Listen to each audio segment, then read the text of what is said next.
When I was out there at the polling place, one of the things that happened was obviously, I don't know if you can tell how tanned I am, but you can see from my lips that I've been out there quite a bit. And some people, I took a break. They said, take a break, go get a drink, go to HEB and get in the air conditioning.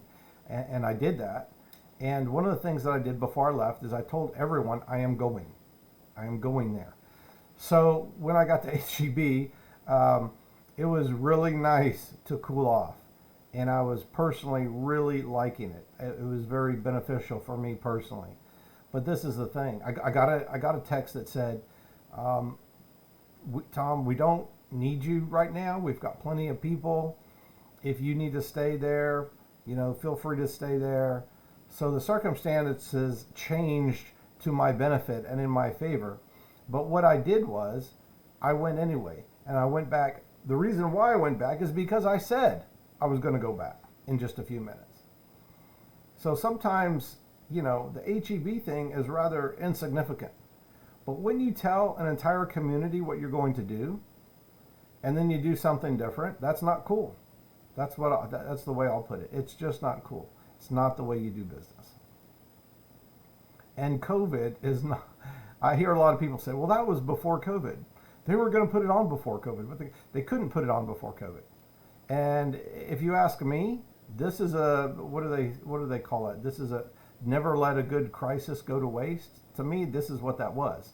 It's not letting a good crisis go to waste. It's finding an excuse to put it on the ballot at a time when the least amount of people are going to be going out to vote, and that the maximum amount of people for you will go vote.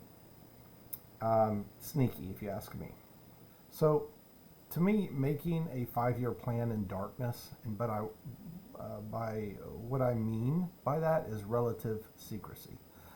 Pushing it through the township board with no chance to review the financials, not giving the community more time to review it, putting it on the ballot when typically 92% of the residents do not vote, not completing the very minimal chutes and ladders process to incorporation advertised by failing to have proper town hall meetings and proper exchanges with the community.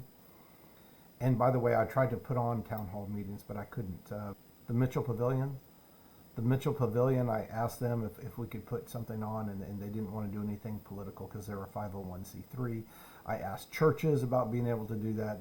So I tried to put on myself town hall meetings, but I was unable to do it. And since it's so late now, and we're already in the voting period, I guess there's no point in being able to do that. I don't know if I can do that.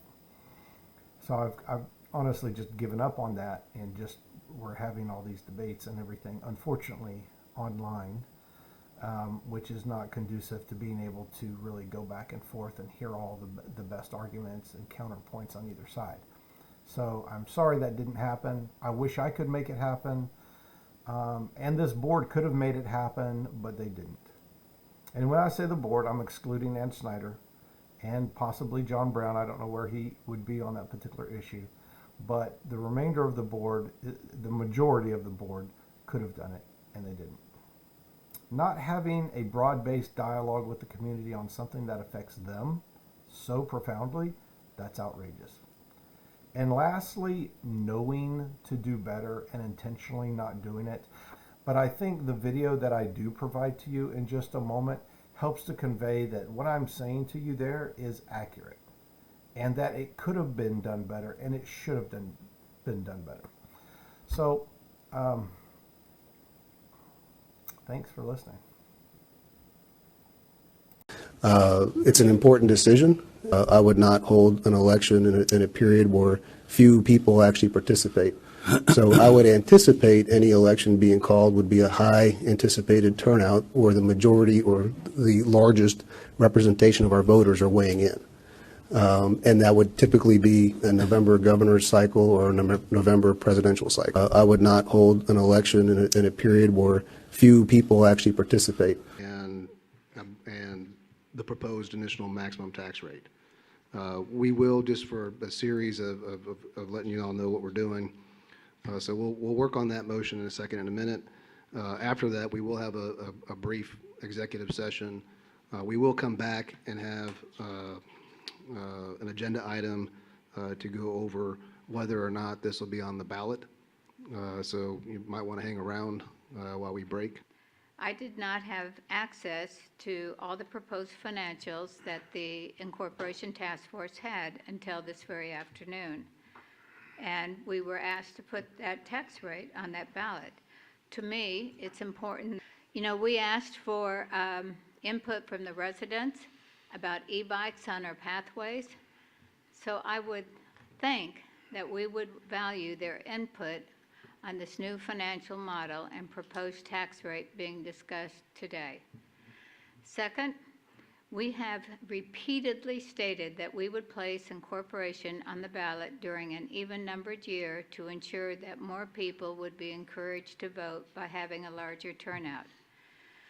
And equally as important, we all know that we are again in a COVID resurgence. People have been and are suffering with mental and physical challenges. Many are struggling, and their attention is on COVID, not on Incorporation. None of us like that, but we must respect that. We're 45 years or so proven number one in America, and we're being asked to vote right now. They gave us 60 freaking days to do our own homework in math to look at this, and that offended me. There's no way to get it right, and there's absolutely irresponsible, in my personal opinion, for the township to rush this, put it on there, give us a bunch of information that's not accurate, and then say, don't worry about year 5 or year 10 or year 20. I need a 20-year plan if you want to do this, because we're about to screw up something that's pretty wonderful, and that doesn't sit well, in my opinion. Well, obviously, I'm hoping it passes, so we haven't spent a considerable amount of time figuring out what we may or may not do. I have watched your meeting. Actually, I saw your October 11th meeting by video, and I have to tell you that I was pretty appalled by that meeting. What I saw in that meeting was a huge amount of time spent specifically responding to political statements by one Woodlands resident. And then the board basically did the same thing through General Manager Jeff Jones and board members as well. It was a political campaign during a meeting of this board of directors. Now, you may have seen in the Golden Hammer newspaper today that as well, I discovered a couple of days ago in response to an Open Records Act request that this board now has spent at least $79,000 on a political campaign hiring Cooksey Strategic Communications to do voter list identification, to provide campaign themes and campaign strategy. That is not what government is here for. Government is here to govern, to fulfill your mission. You are not here to spend my tax dollars on a pro-incorporation campaign. And that is an abuse of office, whether it's criminal or not. I'll leave that up to other people. But it is absolutely unacceptable. One of the things that yanks my chain about this is, I call it the great deceit. So has Incorporation been going on for a long time? Why, yes, it has. But to many, they supported Incorporation because of annexation. In fact, I know of no one, not a single person, who wouldn't support Incorporation if we're going to be annexed by Houston. Like, I mean, if that were ever a real threat, it would be defeated soundly. The problem that I have, what I call the great deceit, is that some authority came out and failed to correct that known false perception for years. And they never did it until very recently. Some of them have. And it's been, to audiences who really already knew that. So they failed to correct what was known to be a false perception, even though we've known for years that it's not a real threat. That's something to think about. Who thought it would be on the ballot this year other than Texas Patriot PAC? I don't know. I don't know who knew this was going to be on the ballot. Presumably, a lot of people didn't know it was going to be on the ballot. So, a chairman could have prevented this going on. He could have. Instead, I see his name mentioned on the township website as the one who put it on the agenda.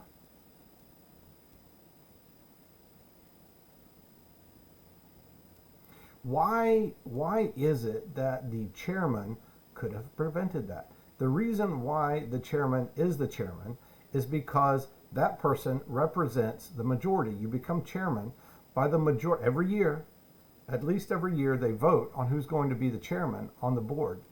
And the majority of the board select that person, which effectively makes that person the leader of the majority of the board, which kind of gives you some authority. Now, technically speaking, the chairman's also the one that in the meetings can basically make rulings and tell people when to be quiet and that they're going to move on and things like that. But also from a practical standpoint, it is a leader of the majority of the board. If anyone could have prevented this going on to the agenda, it would have been the chairman. And again, it is the chairman's name that is mentioned on the township website as the one who put it on the agenda. Many people trusted that it would not happen, not during an odd year, and that trust has been violated. It's that simple. Because becoming a city is forever, how will this affect the community over the long run? To me, predicting the future is the hardest thing to do. But we have data taken from other cities and about our future as a city is either increased taxes or reduced services or less attractive place. None of these options are good.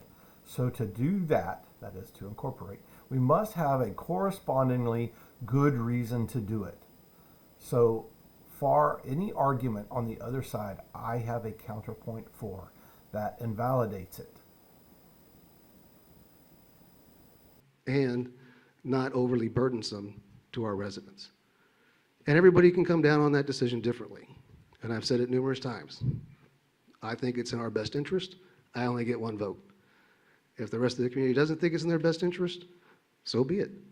But what this board has been doing for the last 5 years is planning, reserving, working towards a position to give our community an opportunity to transition that not a tremendous burden to their family, and to put us in a position to be counted, respected, and treated the same as everybody who's surrounding us. And today we are not.